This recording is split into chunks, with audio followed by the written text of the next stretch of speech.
Giddy gives it to Shai Gilgeous-Alexander. His step back three. Oh, he hits! Shai Gilgeous-Alexander! Another game, another box coaching episode. We had a lot of games, a lot of cool games, a lot of interesting games, a lot of stuff to get through. Let's get right into it, baby, with the Pacers. My frisky Pacers getting over 500 as they beat the Hornet. As Tyrese Halliburton was sensational. He made some clutch shots down the stretch once again. He had a double-double as he almost always does with 22 points, 11 assists, 3 steals. Miles Turner was great with 20 and 10.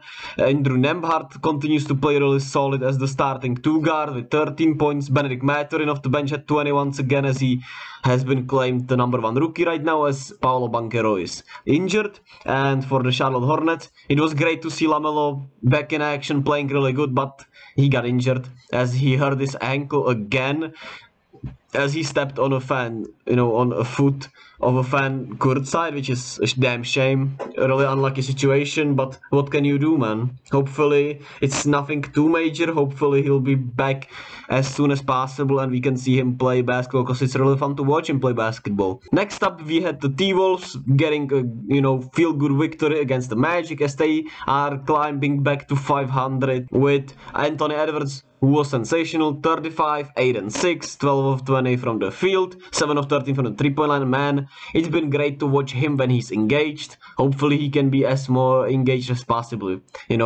And this game was essentially a blowout the whole game. They kinda let Orlando get a little bit into it, but then they shut the door once again in the fourth quarter, and it was a pretty easy victory for them as they finally get, some good easy wins with Orlando, who is still missing Paolo Banchero.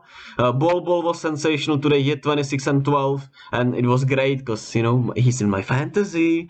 Jalen Sachs was really solid offensively, and I mean, you liked what you saw as the Magic. They fought, they got, some good production from the young players, and what more can you ask for this team, really, right? So I was happy to see the Magic play pretty solid. Next up, we have one of the best, shows on the NBA floor as Shai Gilgeous-Alexander hits the game winner against the Wizards, and the Thunder are 7 and 8. Some really solid stuff as they beat the Wizards, who were kinda on fire and were getting back Bradley Beal this game. And, well, this game was all about Shai. He was sensational. He had 42, 6 and 7. He was solid on defense, shot 64% from the field. His mid-range is so magnificent. He gets to his spot so well. It's just such a joy to watch. He had a sensational third quarter and the fourth, and he hit the game winner, obviously. As the Thunder are somewhat competitive.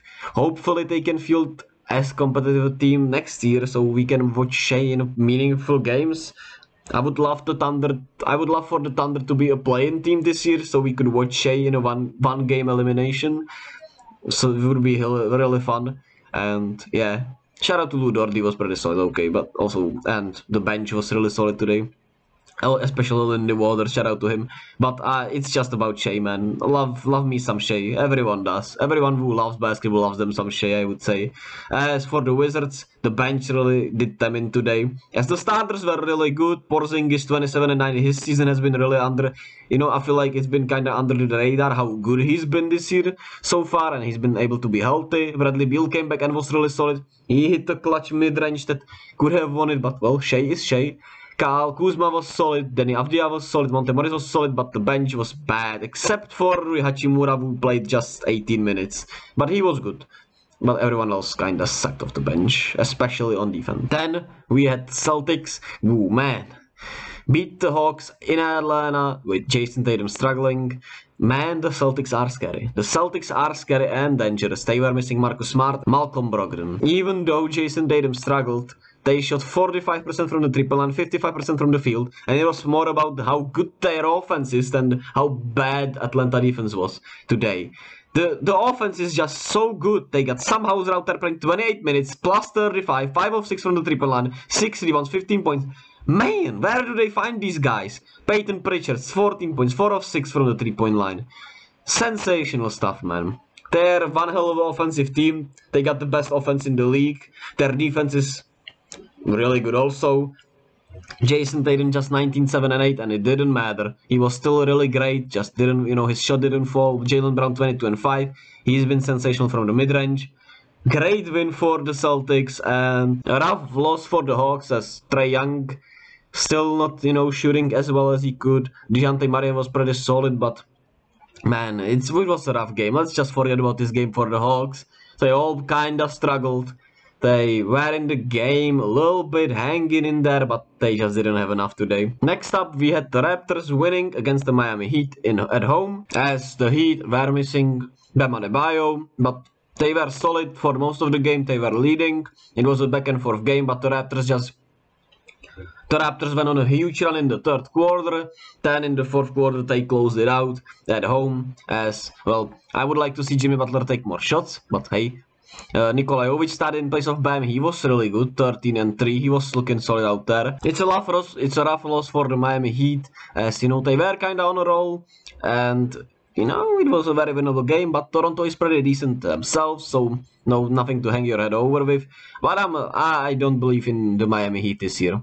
They could be dangerous in the playoffs, obviously, as long as they get there, which we all think they will. But I just don't believe they can be, I don't believe they can win a title. I just don't see it. As the Raptors, OG Anunoby, 43 minutes, 13 of 18 from the field, 32, 10 and 3. He attacked all night. He was sensational. Scottie Barnes was really good. Bounces back from a couple of rough games. Fred VanVleet made shots when needed to. Chris Boucher was great off the bench. I'm sad that Delano Banton, even though he struggled today, he got hurt. And hopefully he'll be fine. His ankle got twisted. Sending some love to him. And good win for the Raptors, man. They are, we all know what the Raptors are. They're a good team. They're gonna give everyone their best. And they're a good team. Then we had the Bucks beating the Cavs, as the Cavs are now on a 5-game losing streak. Well, they were fine. Darius Garland was really good today, but it was just not enough. They kinda, went cold in the second half and never could really get back into it, as they are really struggling on defense. They are not making the tough shots they were making, and it's been a little ugly these games, but I believe they'll figure it out as long as, they get settled more into the lineups. They're missing Jared Allen, obviously, as long as he's coming back, and, well, they get back into, some sort of rhythm. They get some better production from the bench, hopefully, and they'll be fine. I'll believe in the Cavs still, even though they are looking really rough these last few games, but that's what the season does. Next, we have the Pels beating the Bulls, who are really struggling. Zach LaVine and DeMar got their numbers. They were pretty okay, but it's just been rough. The best thing about the Bulls is still their bench, I believe. Alex Caruso was great today. Goran Dragic continues to be solid off the bench. Andre Drummond continues to be solid off the bench. Patrick Williams is still a little up and down. And the Bulls are just, well, worse than I thought they would be. Let me say it like that. As for the Pelicans, Brandon Ingram has been fucking up my fantasy, so thanks for that, Brandon. But otherwise, they were really great today, even without Zion, who's still on a day-to-day, basis with his foot. 50% from the field, 52% from the three-point line. Great stuff for them. Pretty much everyone played really good except for, Brandon Ingram on offense. But hey, a win is a win. That's all that matters for him, right? Then, next up, we had the Rockets getting a win, which is great, as they beat the Mavs without Luka. As, well, Kevin Porter Jr. was sensational down the stretch. Alfred Sengun continues to be fine. Jalen Green was okay. Hoped for a better game from him, obviously, as I want to see him be as consistent as possible. But hey, shout out to Tari Eason and Usman Garuba, who were sensational off the bench, especially Usman Garuba. Shout out to him. Good game from him, great game from him. And the good win for the Rockets as they get their third win on the season. With the Mavs, well, they struggled a lot. Tim Hardaway shot a lot. Christian Wood shot a lot. They were fine, but well, everyone else pretty much struggled, as they shot 21% from the 3-point line, 30% from the field. They shot 30 more shots almost than the Rockets. That's fucking insane, right? And well, they missed a whole bunch. And it was bad without Luka. It was bad. We had the Knicks beating the Nuggets as they moved to 8-7 over 500. The Nuggets were today without Nikola Jokic. RJ Barrett struggled once again from the field. He's been really up and down this season, but Julius Randle was great, 34-11. He's been putting up some really good numbers, same as Jalen Brunson. Derrick Rose gets his number quick and plays some good play this season, and especially I want to give huge props to Emmanuel Quickly and Obi Toppin, who are really impactful off the bench for the Knicks. And I want to give some huge props to Cam Reddish, who's been really good as he's getting some minutes. He's been playing well. Happy for him as he bounces back. It's kind of saving his career here. Good for him and good for Thibodeau for giving him a shot, as we know that's not what he kind of loves to do. And last but not least, we have my Warriors struggling, and they stay struggling. The woes continue as the Suns move to 9-5 and the Warriors move to 8-0. I wish 0-8 on the road. I want to give credit to Steph, who was sensational. I want to give credit to Kevin, who was sensational. I mean, not sensational, but he was good. Wiggins was solid, but the energy was off. Clay was, his decision making has been so poor. His shot, some shots he's been taking were so poor. So it's been rough. It's been rough. Hopefully we figure it out, but I don't want to talk about them. Shout out to the Suns. I kinda don't want to talk about them either. They shot 51% from the field, 52% from the three-point line. Man. Their starters all in double digits, 3 of them in 20-point range. Devin Booker didn't have to be great. Cameron Payne was great. I mean, fuck this game, man. Fuck this game as a Warriors fan. God, that does it for today. Good God. Man, such a shame I watched the Warriors game first, because that shit put me in a bad mood. And it was bad. Fucking bad. But shout out to the Pacers. They were fun. Shout out to the Thunder, they were really fun. Heat, the Raptors was really fun. Shout out to these games. Today we have the Nets and the Blazers, Spurs and the Kings, and Pistons and the Clippers.